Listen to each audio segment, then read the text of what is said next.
Зя сайн байцгаана уу? За 2026 оны хамгийн анхны бичлэгээр Huawei брендийн бид бүгдийн мэдхэр P загвар. За Pura.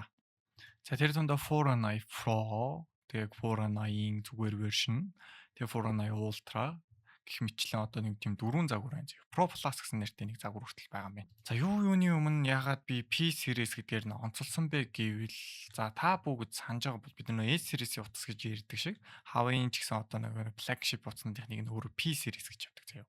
За Ascend P1 нэг гэх нэртэй утас 2012 оноос хойш өнөөг хүртэл бараг 14 жилийн хугацаанд P series-ийг хөгжүүлээд өнөөдрийн Puro 80 дээр ирсэн байна. За Huawei утаснууд ч гэсэн өөрсдөө хятадын утаснууд юм бол загалмайлсан эцэг гэмээр тодтголыг авахаар анхны хятад утасны тэргүүлэгч брэндүүдийн нэг. За тэгээ миний санаж байгаагаар зөв бол та бүхэн анзаарсан бол Huawei утас бол уг нь Android үйлнэстэй бол асуудалгүй ажилладаг байсан.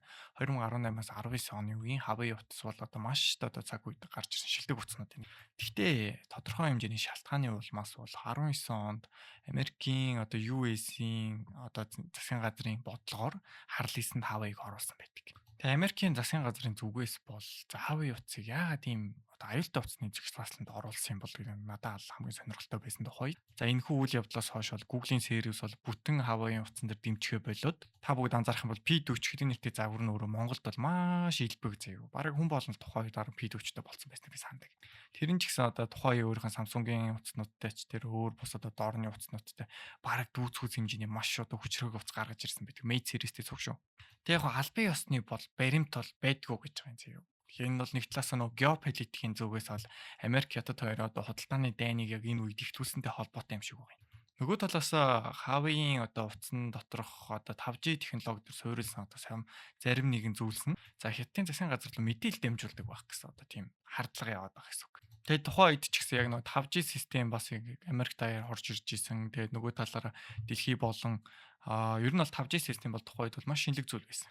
За Huawei брэнд гэдэг бол өөрөө бол гар утасны брэнд хийсэй л. Энэ бол дэлхийн тэр чигтэн бүрхээд авчихсан харилцаа холбооны төхөөрөмж үйлдвэрлэдэг газар гэх юм уу? За нөгөө талаас нь өөрөө серверийн тоног төхөөрөмж нийлүүлдэг. За тэгээ серверийн тоног төхөөрөмжний бас дэлхийд хамгийн том сэлрүүдийн нэг.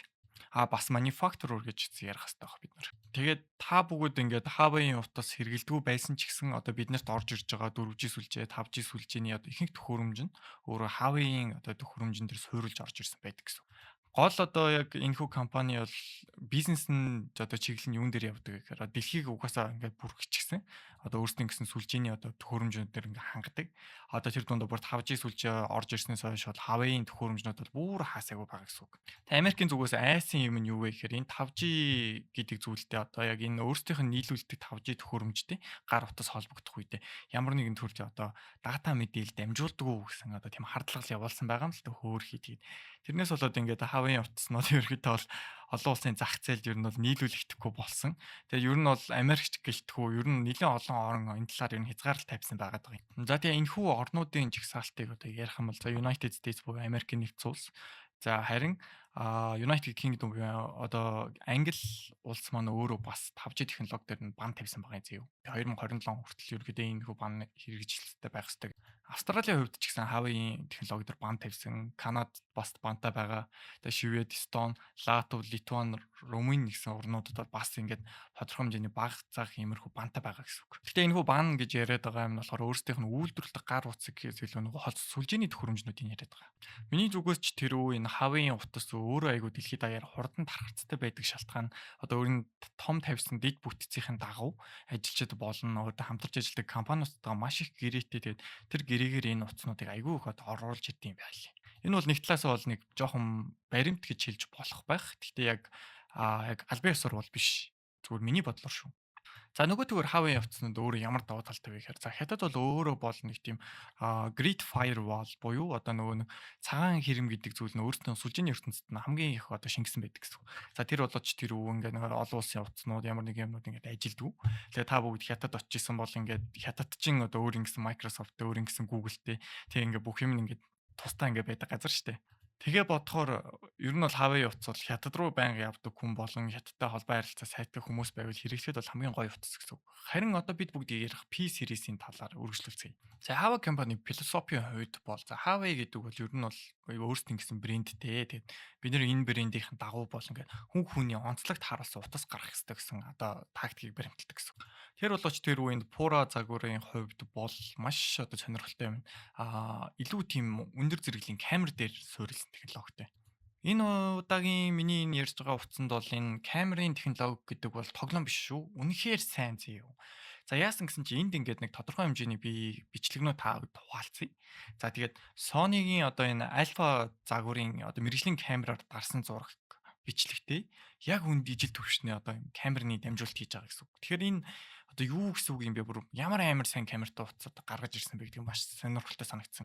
Нөгөөдөгөөр Pura загвар дээр чинь яг одоо нөгөө фокуслдаг юм нь юу юм гэхээр илүү камеранда илүү тийм анхаарал өгдөг гэсэн үг.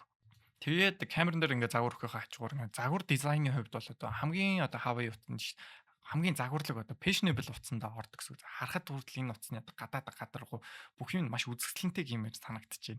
Тэгэд одоо нэг гар утасны бас AI-ийн тэмцээн эхэлчихсэн байгаа. Тэгээд энэ удаагийн Huawei-ийн зүгээс гаргаж байгаа AI-ийн тэмцээн дэх одоо гол одоо өрсөлдөх юм нь Huawei одоо series-ийн одоо image processing буюу одоо зураг янзлах одоо зургийн одоо процессыг чадвараа хамгийн өндөрөөр нэмсэн гэсэн үг. X-Image гэдэг нэр технологи төр ерөөхдөө суурьтай байгаа. Тэгэнгүүтээ Harmony OS-тэй хамтарч ажиллаж байгаа шалтгаан юу юм гэхээр өөртөө ярьж байгаа одоо тэр AI дээр яг суурилсан камерны процесс хийх нь одоо маш өндөр болцсон гэсэн үг. Яг нөгөө бусад загварууд байгаа тийм Mate загвар гэж байгаа Huawei-д байгаа. За Mate загвар бол нөгөө flagship-тэй ордог. За performance болоо одоо дэлхийн утаснуудыг өрсөлдөх зорилготой гаргасан утас байдаг. За Nova бол нөгөө mid range талдаа за Galaxy A series-тэй төстэй гэсэн үг. За тэгээд илүү яг A series-с ялгаатай stylish одоо байдал нь өндөр гэх юм уу? Маш тийм загварын утаснууд гаргадаг. Өнгийн маш сонирхолтой байна. Хвар мартай тийм утаснууд гаргадаг алдартай гэсэн үг. Тэнэнч дээр одоо Nova series-ийн хувьд илүү залуу хүмүүст зориулсан утас байдаг. За харин үзүүлэлтийн хувьд ярихад бол за Pura 80, Pura 80 Pro, Pura 80 Pro Plus, Pura 80 Ultra гэсэн дөрвөн загвар байгаа тийм ээ. За Pura 80 Pro болон Pura 80 загваруудын RAM нь 12 GB-аар шууд эхэлдэг юм байна. За өөр сонголт байхгүйгээр энэхүү маш өндөр RAM дээр хэвтүүлж байгаа гэдэг бол маш сонирхолтой.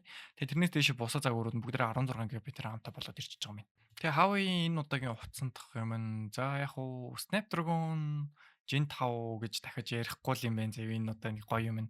За Kirin 2000 биш 9020 гэдэг нэртэй 7 нанометрийн CPU юм байна. Яг нөгөө CPU-ний одоо core одоо юуны хэлэхэд нанометр гэдэг чи одоо юу гэсэн үг юм гэхээр 7 нанометр процесс гэсэн үг шүү дээ тий. Тэгэхээр бид нар энийг яг одоо энгийнээр ойлгох бол 1 нанометр дотор 1 биллион метр одоо транзистор байгаа гэж л ярих юм уу? Жохон энгийн хүмүүс жохон хэцүүхэн ойлгогдож магадгүй заа. Нэг ийм нанометр гэдэг чинь бүр маш бага заа юу. Маш бага одоо ийм хэмжээс дотор ингээд 1 биллион буюу 1 тэрбум гаруй одоо ингээд хагас дамжуулагч нар ингээд багтаачихсан байгаа гэж ойлгож байгаа. Нэг тэрнлийн одоо та одоо гэрэл унтраадаг унтраагуур гэдэг нь шүү дээ. Тэгтэл тэр унтраагуур одоо 1 тэрбум ширхэг унтраагуур ингээд нэг жижигхэн зай дотор байгаа юм шиг төсөөлч гэж юу амар баг. Гэхдээ айгүй сони юм 2025 он гарч байгаа утас гэхэд 7 нанометрийг ер нь хэрэгжилж ийн гэхээр бас айгүй жоохон хоцрогдсон юм шиг санагдчих шүү. Ягаад тэгэхээр Apple-ийн чипнууд чинь 3 нанометрээр хэрэгжилж байгаа. Snapdragon 8-ын Gen 5 4-өөс ихсүүлээд бүр 3-аас 4 нанометр дүүгээ орчихсон.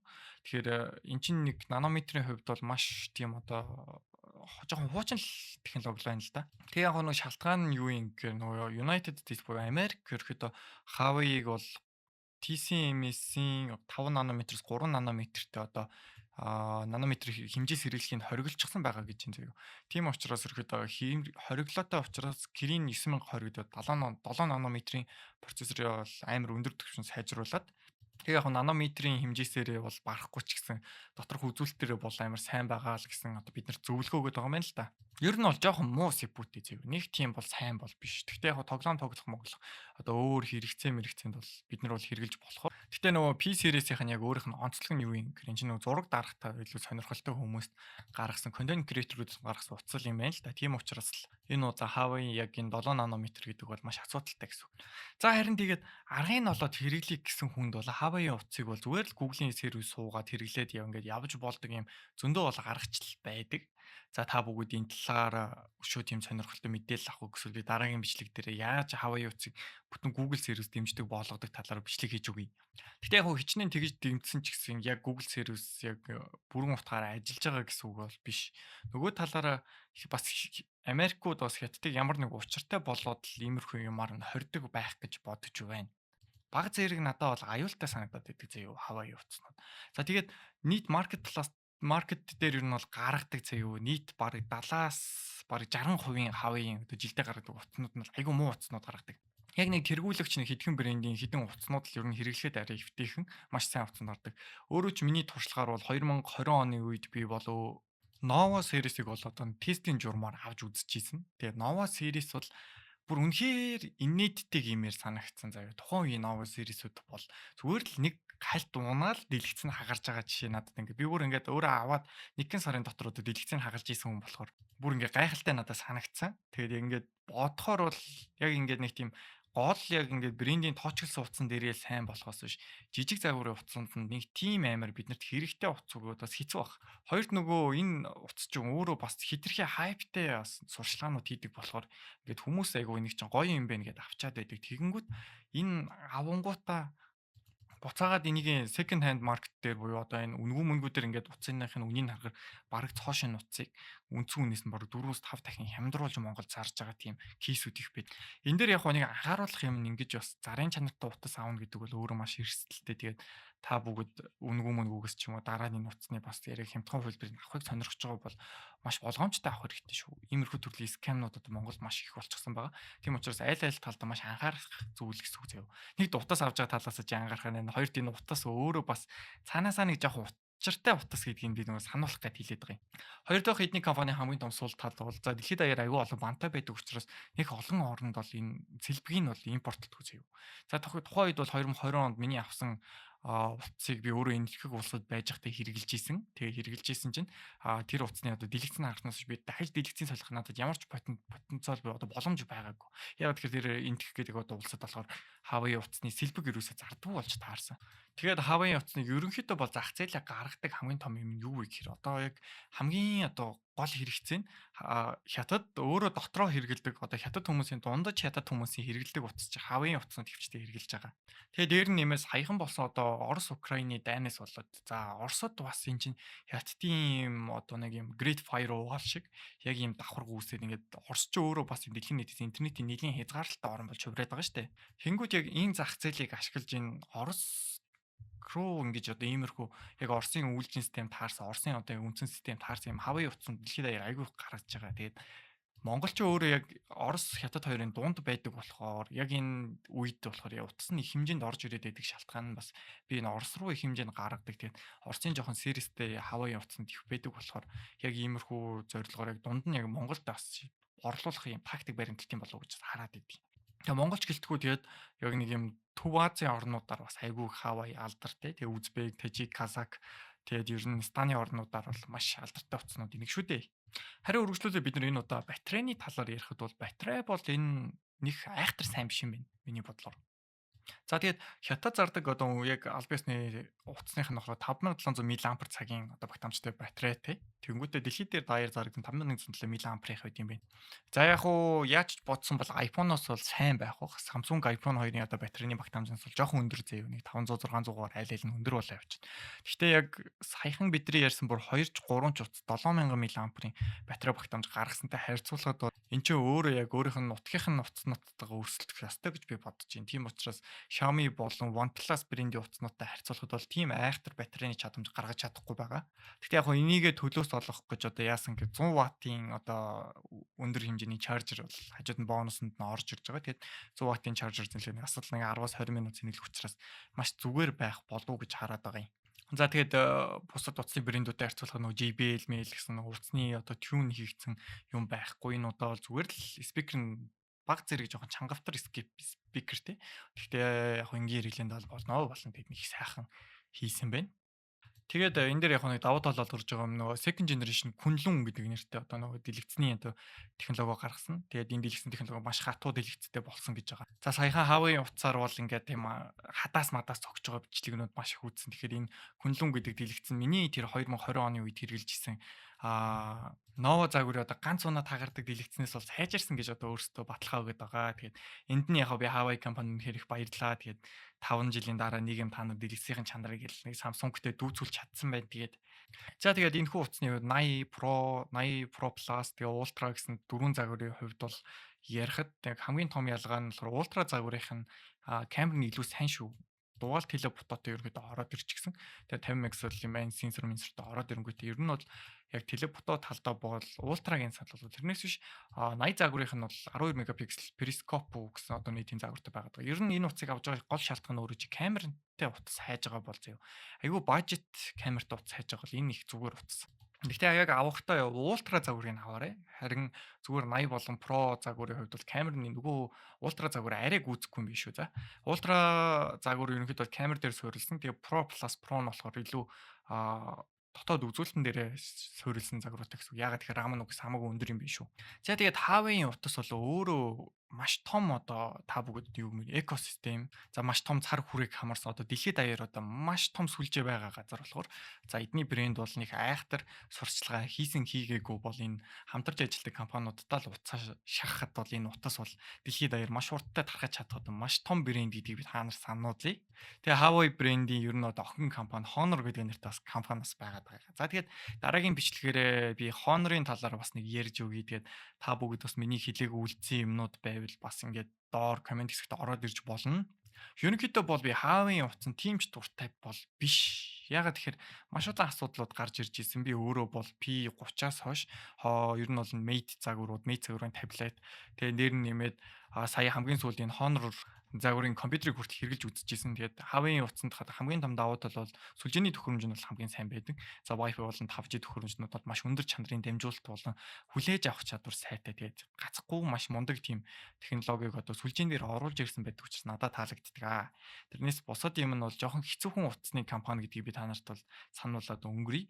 Харин ингэж одоо үнэтэй одоо том дэлгүүрүүдээр зарагдаад тэгээд энэ хүү утасны үнэ нь өөрөө нэг жил хагасын дараа асар өндөр ундагий шүү. Тэгээд та бүгд бас ийм имийг бас нэг зээлэр ч юм уу эсвэл ингээд ямар нэг байдлаар авах бас та нарт хэрэг байна уу үгүй юу гэдгийг та нар өөрсдөө бас тунгааж бодоорой. Тэгээд комент хэсэгт бас сайхан комментууд орж ирээ. Та бүгд энэ утсыг бас яагаад авах хэрэгтэйг нэг сайхан тайлбарлаад өгөөрэй. Тэгээд за баярлалаа.